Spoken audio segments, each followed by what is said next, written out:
Mark chapter 9. And the last time we were together, which was about 4 weeks ago, we finished verse 29. So tonight, we're going to try to get through, not the rest of the chapter, because there's just a little bit too much, I felt like. But we're going to try to get from 30 to verse 41. Okay? So from 30 to verse 41. Now, instead of reading all 12 verses together, what I want to do, and your Bible probably does this for you already, is break it up kind of like into 3 little distinct lessons almost, with an overarching theme. And the theme is pride. So I want you to be thinking about how pride fits into these 3 stories that Mark tells. And you can tell that the first one is in verses 30 through 32. So somebody read verses 30 through 32, and we'll begin. They went on from there and passed through Galilee, and he did not want anyone to know. For he was teaching his disciples, saying to them, the Son of Man is going to be delivered into the hands of men, and they will kill him. And when he is killed, after 3 days he will rise. But they did not understand the saying, and were afraid to ask him. Okay. This is one of those things that it's kind of hard for us, knowing what we know now, to understand why they didn't understand him.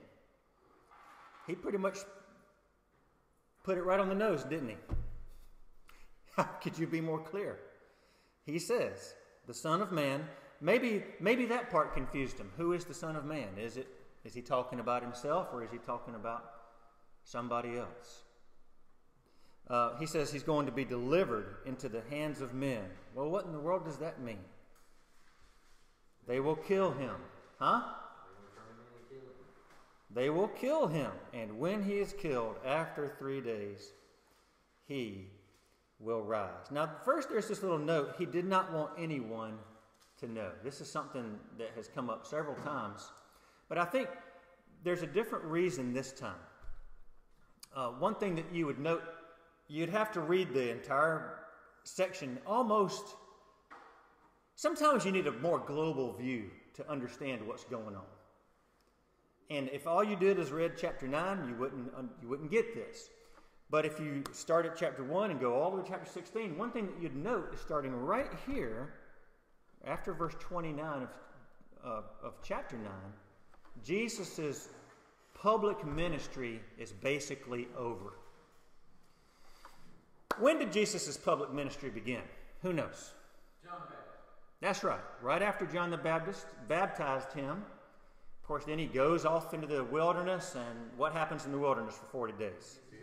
Tempted by the devil. And when he comes back, basically right away is the wedding in Cana. John chapter 3.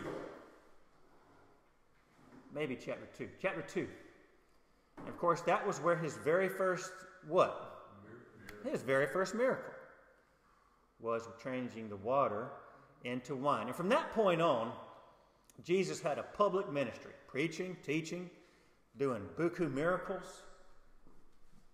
But here, you're going to find, as we continue reading, that basically Jesus is going to be with the disciples from here on out. There's not going to be a lot of public ministry from here on. And just to give you, again, sort of a timeline, chapter 11, and we're almost there, right? Chapter 11 is the triumphal entry. Now, when does the triumphal entry happen?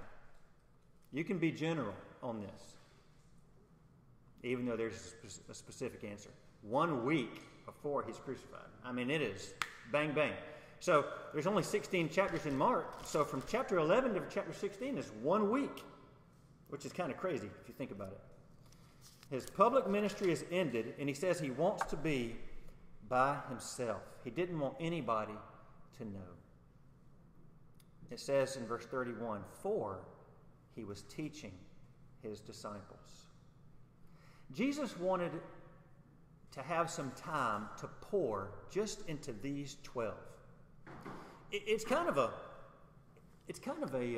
misunderstanding when we think about Jesus' ministry, to think about him just walking around with the 12 all the time. Most of his ministry, he was walking around with way more than 12 people. Usually when I'm reading the Bible and I read, oh, they went here, I'm just thinking of Jesus and the 12. But we know from other places there were women following. There were great crowds always around. There were other disciples. There's a place, I can't remember right now where it is, but Jesus, it says, sent out 72 disciples. And says, cast out demons, heal the sick. So there was a lot more than just 12. But from this point on, Jesus is saying, all right, I'm going to withdraw a little bit. I'm going to draw back. And I'm just going to start pouring into these 12 guys because something really bad is about to happen and they need to be strong. What really bad is about to happen? He's about to be delivered. That's right. It won't be long. And he needed their undivided attention to communicate this very difficult message. Unfortunately, did they understand? Staring them right in the face. But it was something that they just could not fathom.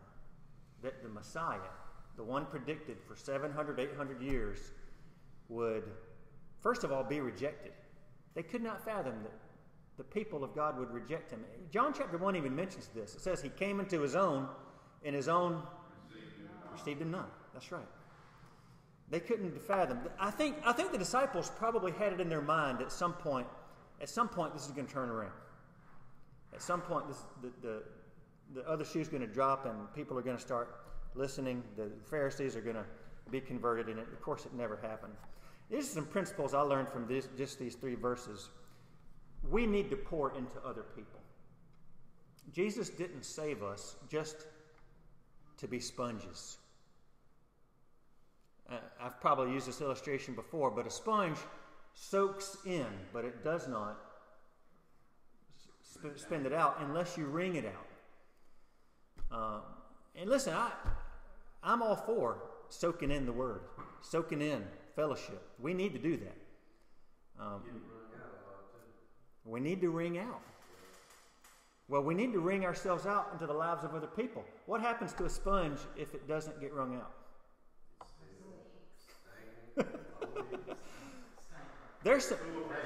Listen, I say this with love. I don't think it's any of y'all, because the Wednesday night crowd is the most faithful crowd, I'll tell you.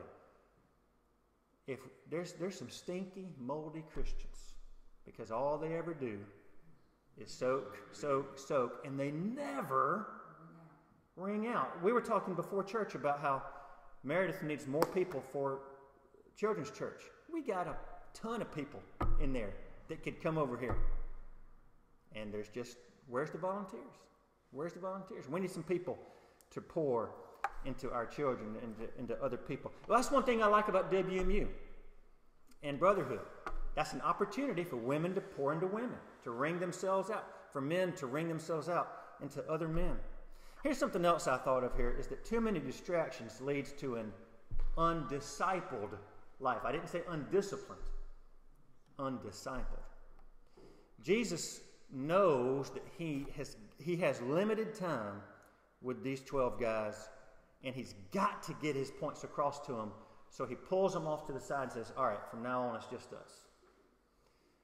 And I think of my own life. I've got where's my phone? I don't have it. Glory be. Oh, there it is. Never too far from it.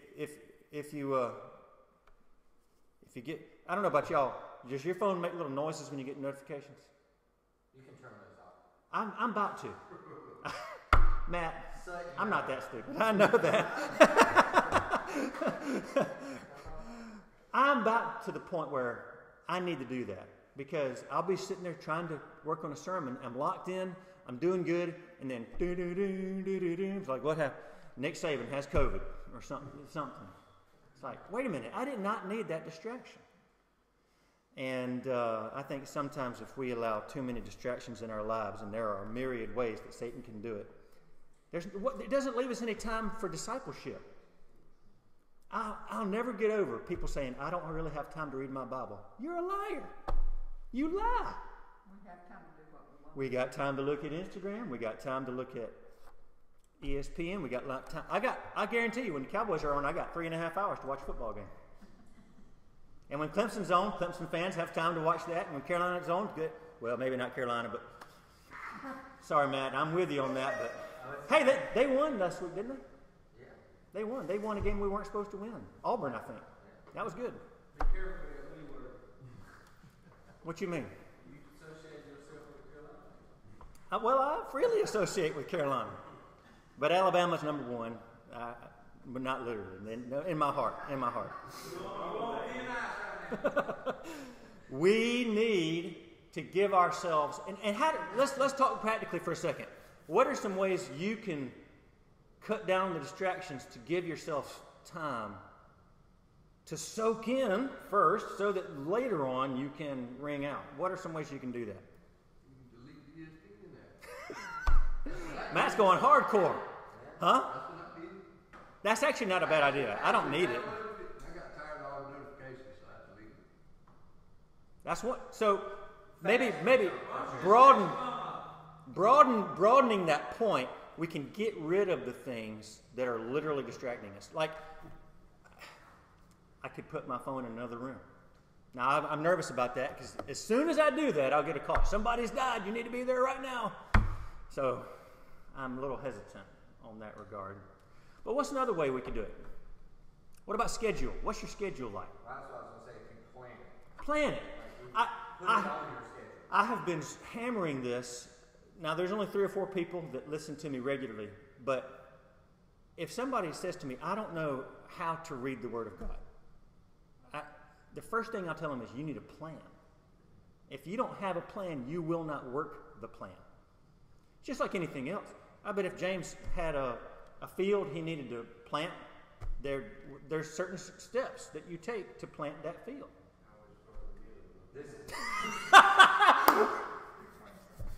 He said you always start in the middle, don't you?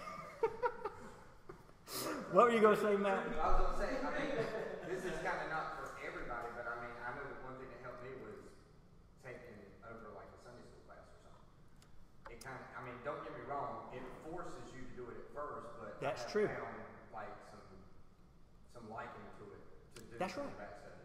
So I mean, you could like maybe say, hey, I want to teach a Bible study one night.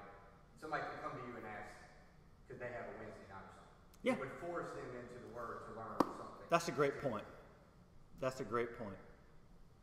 But we need to figure out some way to give our undivided attention to God and then to somebody else to ring into them. All right, number 2. So that was Jesus foretelling his death and resurrection. Just a few principles I learned from that.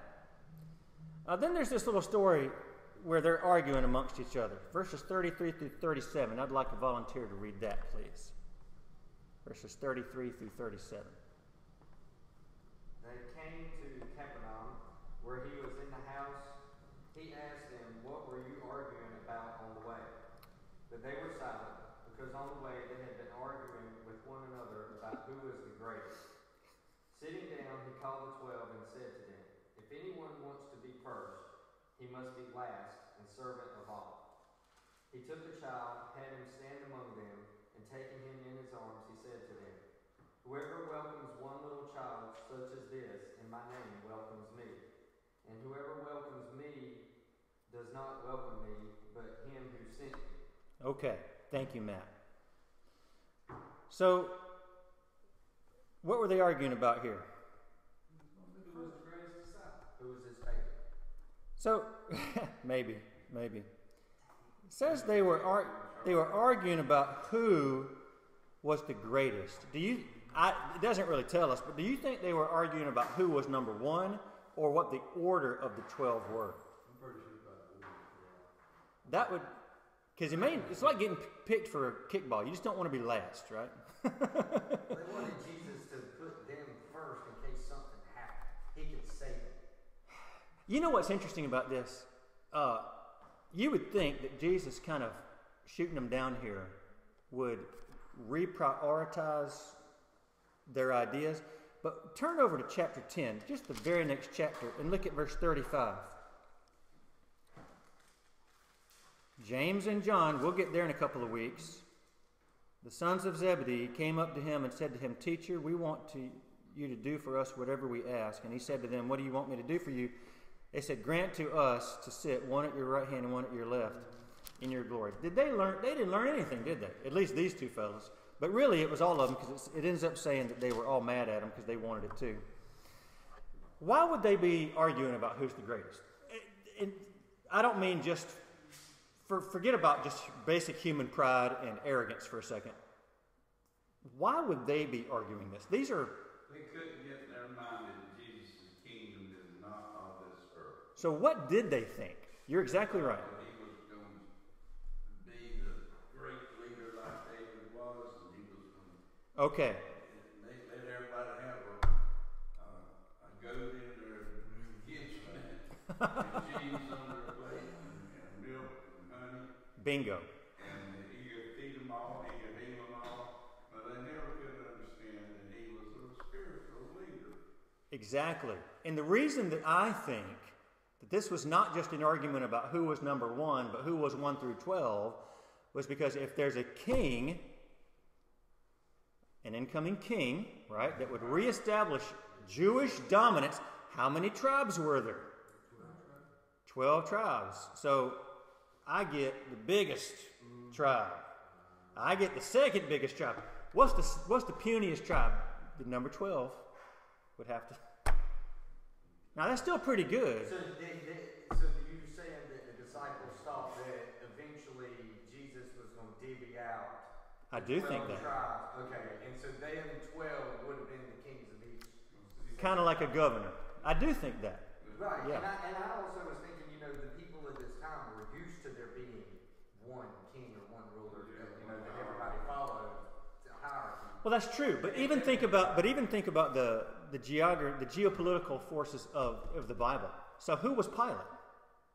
He was the king of the Romans. He wasn't a king. Not the king. He was the governor of the He was the tribe. Roman governor, and he swore allegiance to a king named Caesar. Right.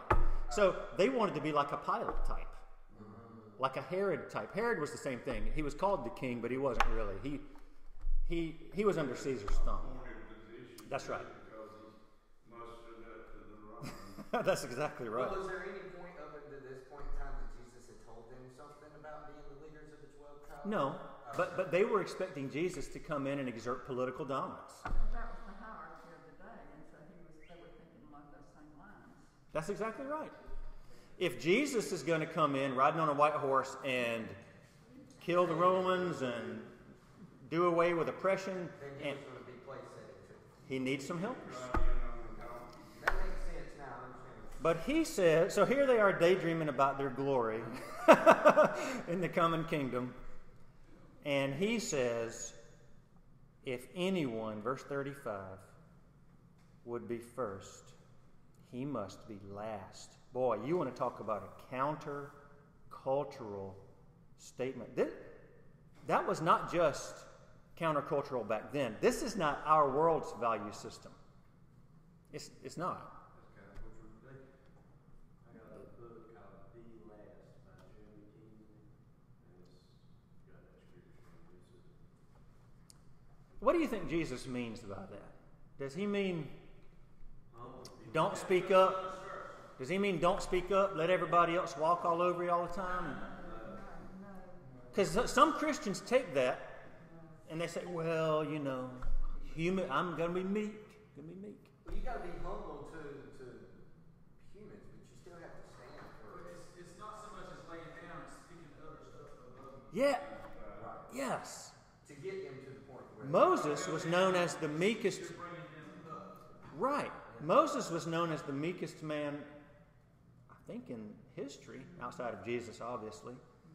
And you should see the way he talks to the Jews, to the Hebrews sometimes. He puts them in their place like that. he had a staff. That's true. He did have a staff. Their argument, listen, I think this is true. Their argument stems from, when I say their argument, I mean they're arguing about who would be the greatest. What had Jesus just told them? They told me he was going to die, but they didn't pay any attention. It went right over their heads. And another And they went straight into, all right, after Jesus takes control, what are we going to do? Could it also be, instead of arguing about who is the greatest, they're arguing about who's going to take over as the leader of this group of 12 when Jesus dies, if he really dies? I don't think so. They thought it was above death. Oh, okay. So they didn't think that he. I think they thought victory would be gained through victory. Jesus basically here is saying victory is going to be gained through defeat. First, I'm going to die and rise from the dead. And then... They didn't believe he was going to die when he No. told them that was not going to No, it says they didn't understand. You know, I would be tempted to say, well, maybe they thought, well, he's going to die and rise again, and then he's going to rule. But it says flatly in verse 32, they did not understand. I mean, they don't catch that he's going to die. Quite frankly, they don't catch that he says he's going to rise again in 3 days. That would catch my attention. It should. And by the way, look, if you have a paper Bible, look back at chapter 8, verse 31. He had already told them this. He began, it says, verse 31. In other words, that's the first time he mentioned it to them. That the Son of Man must suffer many things and be rejected, be killed, and after 3 days rise again. And in verse 32, and he said this plainly, and that's when Peter gets the smackdown, because Peter says, hey, that's not going to happen to you. And Jesus says, get behind me, Satan. We talked about that a couple of weeks ago. So, again, in chapter 9, he tells them the same thing. And if you go forward, later on in chapter 10, verse 32, he tells them a third time. But they are just not getting it. So Jesus illustrates this statement. If anyone would be first, he must be last. And how did he do that? Well, he took a child and he put him in the middle of them. Now, it says that he had sat down. So I picture Jesus sitting in a chair and then standing the child beside him. And then it says he took him in his arms. I love that imagery. Children are not only the most vulnerable in every age of society, none more vulnerable than now when they can kill them with lethal precision inside what's supposed to be the safest place. But they're not only the most vulnerable, but they're the most insignificant. I don't mean that in a existential sense. Obviously, children are just as significant as I am. But I mean, there's a reason we say things like children should be... Seen, not heard. They don't have a say-so. They don't have a say-so. Not in my house, anyway. They might, if I give it to them. Mercy, I tell you, if she doesn't go into sales, she will miss her calling in life. She does not understand the meaning of the word no. And she's not defiant about it. I mean, it becomes defiance because disobedience, no matter how sweet, eventually becomes defiance. But I did not think like this as a child. She can take no and turn, like let's say she says, can I play the Wii today? No, we're not going to play it today. And then she'll come back about 5 minutes later. Can I play the Wii after supper? She changes the terms all the time. She's very good. But children, there's a reason we say children should be seen and not heard. They don't get to vote. They can't drive. They can't do this. They can't do that. And Jesus took the most insignificant person in the room. I mean, you think about a hierarchy of significant people in ancient culture. It was old men, and then old women, and then women, and then children. That's right. And Jesus takes this little child and he says, what does he say? Whoever receives one such child in my name. We can't gloss over that. In my name. Receives me. Let's talk about the theology of this for a second. Because he says, if you do this, by the way, this kind of sounds like something else Jesus said. If you give a cup of cold water in my name, you have given it to me, he says. He says, if you receive me, if you do it for them. And then he goes on really thinking about the Trinity here. Whoever receives me receives not me, but him who sent me. Boy, this is some pretty theologically heady stuff.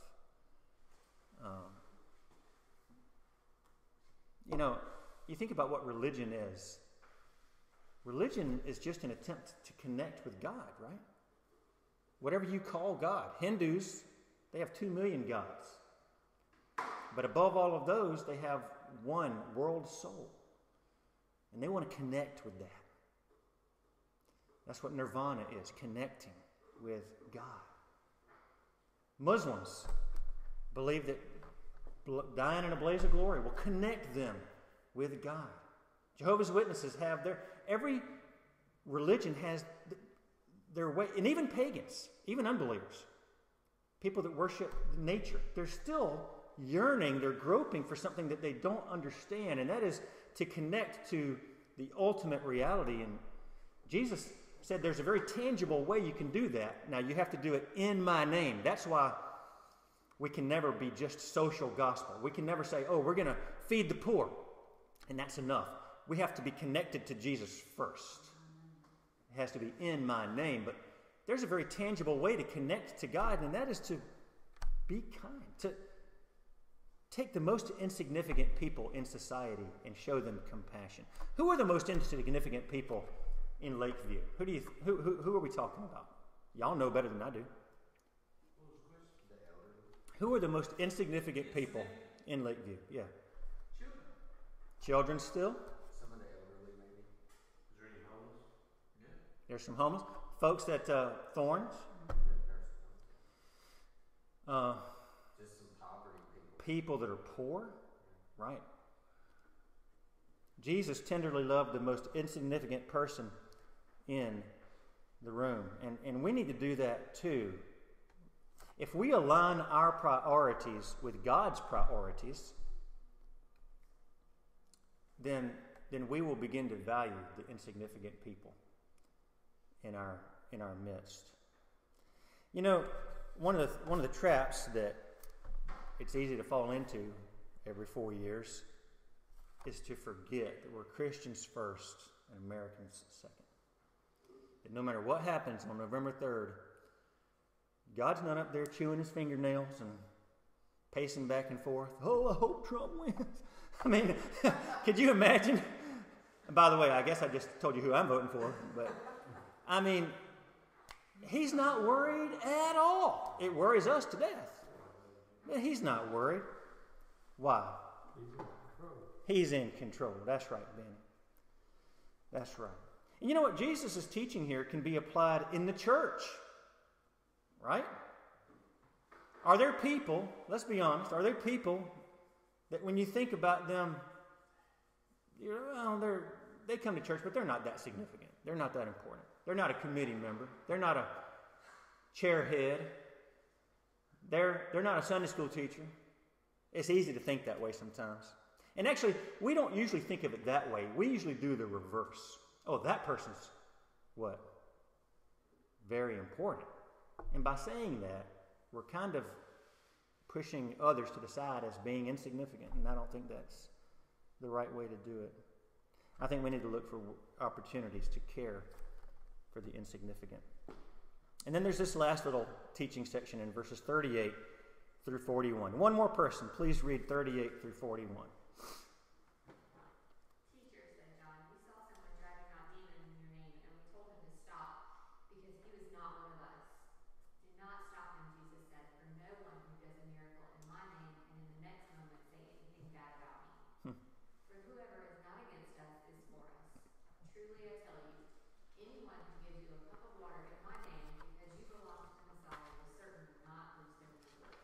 Amen. Okay, so there's one of these disciples. Remember I said earlier that there were 72 he had sent out? One of these guys is still active. He remembered his mission. And they come across him. And John, it says, John, one of the sons of Zebedee, a son of thunder, says, you want us to stop him? A little bit of group jealousy going on here, isn't it? He's not one of us. And maybe they were just jealous. We know that these particular disciples had some performance issues when it came to casting out demons at one point. They confused. Here's what I think was happening here. And this goes back to pride once again. Pride once again. I think they were confusing Jesus' importance with their own. He was not following who? He doesn't even say he was not following you. He says he's not following us. Now, is there any question that among all the disciples of Jesus, there were 12 in particular? There were. That's very obvious. It says he set apart 12. And even in that 12, there was 3, Peter, James, and John. But it's like they got jealous of this guy. And they said, hey, this guy's not following us anymore. He went off on his own. By the way, it's kind of funny. In Numbers chapter 11, Joshua does the same thing. I don't know if y'all remember this, but if you look at Numbers chapter 11, before Moses dies, it says in verse 26, 2 men remained in the camp, one named Eldad and the other named Medad, and the Spirit rested on them. Remember, in the Old Testament, they didn't have the Spirit all the time like you and I do. They were among those registered, but they had not gone out to the tent, that's the tent of meeting, and so they prophesied in the camp. And a young man ran and told Moses, Eldad and Medad are prophesying in the camp. And Joshua, the son of Nun, the assistant of Moses from his youth, said, my Lord Moses, do what? Stop them! They're not with you. And Moses says what? Are you jealous for my sake? And I think there's a little bit of that in Jesus' response. Are you really jealous for my sake or for your own? And Moses says, I wish everybody did what this guy's doing. And that's kind of what Jesus says here as well. Do not stop him, for no one who does a miracle. I like what Meredith's translation says. That's what a mighty work means. In my name will be soon able to speak afterward evil of me. To contrast the disciples with John the Baptist, when almost the exact same thing happened in John chapter 3, at the end of the chapter. Some of John's disciples, by the way, some of Jesus' disciples had been. That's right. And some of John's disciples, they see more and more people leaving the group. They're like, man, we're dwindling here. And they go to John and say, we got to do something about this. And John's response, who remembers? He must increase, and I must decrease. John knew his role. Every one of those disciples came to Jesus. They had different baggage and backgrounds and hopes, just like the different people that in the Bear Swamp Baptist Church. We all come with our baggage. We all come with our hope. And whether or not we can unify and bring it all together to focus on doing the will of God, that's up to the leadership, and that's up to us to pray and to come together. Amen. They're all children of God, but some people come because they don't have anywhere else to go. Some people come because they want to be loved. Some people come because they want to be taken control. Would there ever be church problems without pride? Never, not even one. There would never be a church fight without pride. On somebody's part. At least one person. Sometimes it's just one person. Sometimes it's more than one. You know, what we blame Judas for everything. Judas he was really, truly interested in Jesus. I mean, he was a part of that group that wanted to take over now. They had to fight with swords. He Right. was ready to go. Yeah, that's right. And when Jesus proved to him that wasn't kind of meant, he fell along by the wayside. He did. There were people that were Jewish that wanted everything to be according to the Jewish way of doing things. Right. And it's no different from those of us in the church. Mm-hmm. And pride is the root, because I think pride was the root of this criticism of this disciple, just like pride was the root of their argument. And here's the kicker. If we believed what Jesus said in verses 31 and following, 32, we would have no place for pride. Because Jesus says, if you're going to follow me, you too must take up your cross. You too must die. And a dead man cannot have any pride. Ever. or dead woman. So some principles I learned from this is physical distance means less than moral, theological, and spiritual distance. I know. In the New Testament study where Peter's confession of who was Jesus, and Right. the way he started out with us was, he said, "Who do you say Jesus is?" Right. And that was in chapter 8. And if you don't get that right to start with, you can read it backwards, forward, sideways, upside down. But you got to go with believing that Jesus is God's Son and God sent him here for a purpose to die for our sins. And that's more important than being a church member, That's right. being in the SB, Southern Baptist Convention, than Right. being a South Carolinian. That's the most important thing. He wants us to be saved. And here's something else I learned, and now this is the last thing. We need to be slow to criticize when somebody is trying to serve the Lord. Slow to criticize when somebody's trying to serve the Lord. I remember once, I forget all the details of what it was, but there was a brand new believer in the church, and they wanted to do something. They were excited about serving the Lord, and they were on fire and gung-ho, and they had an idea, and they pitched it to somebody, and they shot him down so fast, and that just, it deflated them. And I just thought, oh man, we could have handled that so much better. And we just need to be slow to criticize. I'd rather somebody do something for the Lord imperfectly than not to do anything, or to do it with a critical attitude, or right. I remember when I was first elected deacon, we were responsible for going around visiting all our towns. And I thought that's what you're supposed to do. So I went and knocked on the door and went and visited. And the woman called up, one of the deacons, said, "Some man's at my back door and scared me to death." And he said, "Don't come visit." And then she called everybody and all that stuff. Nobody trained me to do it. They just said, "Go visit." And she just happened to be the first on my list. Well, I did not know that.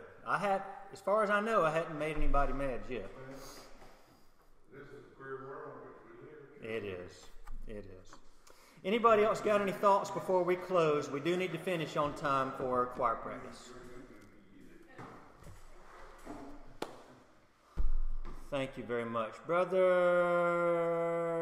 Frank, would you close us in prayer?